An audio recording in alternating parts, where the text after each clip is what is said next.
ನಮಸ್ಕಾರ ವೀಕ್ಷಕರೇ, V voice ಕನ್ನಡದ ಮತ್ತೊಂದು ವಿಡಿಯೋಗೆ ನಿಮಗೆಲ್ಲ ಸ್ವಾಗತ.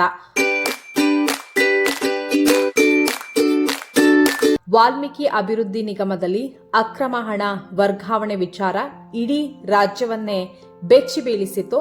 ಪ್ರಕರಣ ಸಂಬಂಧ ಈಗ ನಾಗೇಂದ್ರ ಅವರು ತಮ್ಮ ಸಚಿವ ಸ್ಥಾನಕ್ಕೆ ರಾಜೀನಾಮೆಯನ್ನ ಕೂಡ ಕೊಟ್ಟಿದ್ದಾರೆ. ಜೊತೆಗೆ ತನಿಖೆ ಕೂಡ ಈ ಪ್ರಕರಣ ಸಂಬಂಧ ನಡೆಯುತ್ತಿದೆ.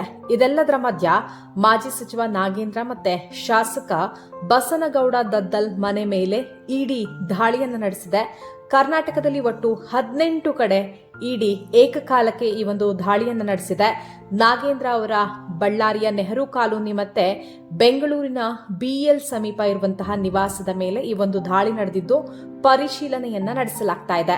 ಸ್ಥಳೀಯ ಪೊಲೀಸರ ನೆರವಿಲ್ಲದೆ ಸಿಆರ್ಪಿಎಫ್ ಜೊತೆ ಸೇರಿ ದಾಳಿಯನ್ನ ನಡೆಸಲಾಗಿದೆ. ಅಂದ್ರೆ ಬೆಳ್ಳಂಬೆಳಗ್ಗೆ ಬೆಂಗಳೂರು, ಬಳ್ಳಾರಿ ಮತ್ತೆ ರಾಯಚೂರು ಸೇರಿದಂತೆ 18 ಕಡೆ ಈ ಒಂದು ದಾಳಿಯನ್ನ ಮಾಡಲಾಗಿದೆ. ಹಗರಣಕ್ಕೆ ಸಂಬಂಧಪಟ್ಟಂತಹ ಅಧಿಕಾರಿಗಳ ಮನೆ ಮೇಲೆ ದಾಳಿಯನ್ನ ಮಾಡಲಾಗಿದ್ದು ಪರಿಶೀಲನೆಯನ್ನ ಮಾಡಲಾಗ್ತಾ ಇದೆ. 5 ಇಡಿ ಅಧಿಕಾರಿಗಳಿಂದ ಈ ಒಂದು ದಾಳಿ ನಡೆದಿದೆ. ಬೆಳಗ್ಗೆ 3:30ಕ್ಕೆ ಅಧಿಕಾರಿಗಳು ದಾಳಿಯನ್ನು ನಡೆಸಿದ್ದಾರೆ.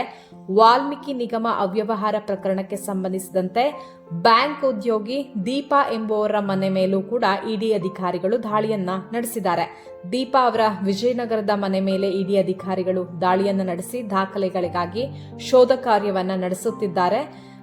ಎಲ್ರಿಗೂ ಕೂಡ ಗೊತ್ತೇ ಇದೆ, ವಾಲ್ಮೀಕಿ ಅಭಿವೃದ್ಧಿ ನಿಗಮದಲ್ಲಿ 187 ಕೋಟಿ ರು ಅವ್ಯವಹಾರ ನಡೆದಿತ್ತು. ಸೊ ಈ ಒಂದು ಪ್ರಕರಣದ ಬಗ್ಗೆ ನೋಡೋದಾದ್ರೆ ಅಕ್ರಮವಾಗಿ ಹಣ ವರ್ಗಾವಣೆಯಾಗಿತ್ತು. ಹಾಗಾದ್ರೆ ಈ ಪ್ರಕರಣ ಏನು ಅನ್ನೋದನ್ನ ನೋಡೋದಾದ್ರೆ, ಮಹರ್ಷಿ ವಾಲ್ಮೀಕಿ ಅಭಿವೃದ್ಧಿ ನಿಗಮಕ್ಕೆ ಸಂಬಂಧಿಸಿದ ಬ್ಯಾಂಕ್ ಖಾತೆಯಿಂದ 18 ಖಾತೆಗಳಿಗೆ ಬರೋಬ್ಬರಿ 94.73 ಕೋಟಿ ರೂಪಾಯಿ ಅಕ್ರಮವಾಗಿ ವರ್ಗಾವಣೆಗೊಂಡಿತ್ತು. ಎಂಜಿ ರಸ್ತೆಯ ಯೂನಿಯನ್ ಬ್ಯಾಂಕ್ ಆಫ್ ಇಂಡಿಯಾದಿಂದ ಹಣ ವಿವಿಧ ಬ್ಯಾಂಕ್ ಖಾತೆಗಳಿಗೆ ವರ್ಗಾಯಿಸಿದಂತಹ ಆರೋಪಿಗಳು ಹೈದರಾಬಾದ್ನ ಸಹಕಾರಿ ಬ್ಯಾಂಕು ಕೂಡ ಹಣವನ್ನ ವರ್ಗಾಯಿಸಿದ್ದರು. ಪ್ರಕರಣದ ತನಿಖೆಗಾಗಿ ರಾಜ್ಯ ಸರ್ಕಾರ ಎಸ್ಐಟಿಯನ್ನ ರಚಿಸಿ ನಿಗಮದ ಮಾಜಿ ವ್ಯವಸ್ಥಾಪಕ ನಿರ್ದೇಶಕ ಪದ್ಮನಾಭ್, ಲೆಕ್ಕಾಧಿಕಾರಿ ಪರಶುರಾಮ್, ಮಾಜಿ ಸಚಿವ ಬಿ ನಾಗೇಂದ್ರ ಅವರ ಆಪ್ತ ಎನ್ನಲಾದ ನಾಗರಾಜ್ ನೆಕ್ಕುಂಟಿ, ನಾಗೇಶ್ವರ್ ರಾವ್ ಎಂಬುವರನ್ನ ಬಂಧಿಸಿ ವಿಚಾರಣೆಗೊಳಪಡಿಸಿದೆ.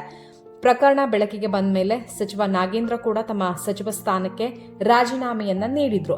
ಅದೆಲ್ಲದರ ಮಧ್ಯ ಇವತ್ತು ಇಡಿ ಅಧಿಕಾರಿಗಳು ಇದೇ ಪ್ರಕರಣಕ್ಕೆ ಸಂಬಂಧಪಟ್ಟಂತೆ ಇರುವಂತಹ ಅಧಿಕಾರಿಗಳು ಹಾಗೆ ಶಾಸಕರ ಮನೆ ಮೇಲೆ ದಾಳಿ, ಒಂದು ಪ್ರಕರಣಕ್ಕೆ ಸಂಬಂಧಪಟ್ಟಂತೆ ಯಾವುದಾದ್ರೂ ಮಹತ್ವದ ದಾಖಲೆಗಳನ್ನ ಕಲೆ ಹಾಕುವಂತಹ ನಿಟ್ಟಿನಲ್ಲಿ ಈ ಒಂದು ದಾಳಿ ನಡೆದಿದೆ.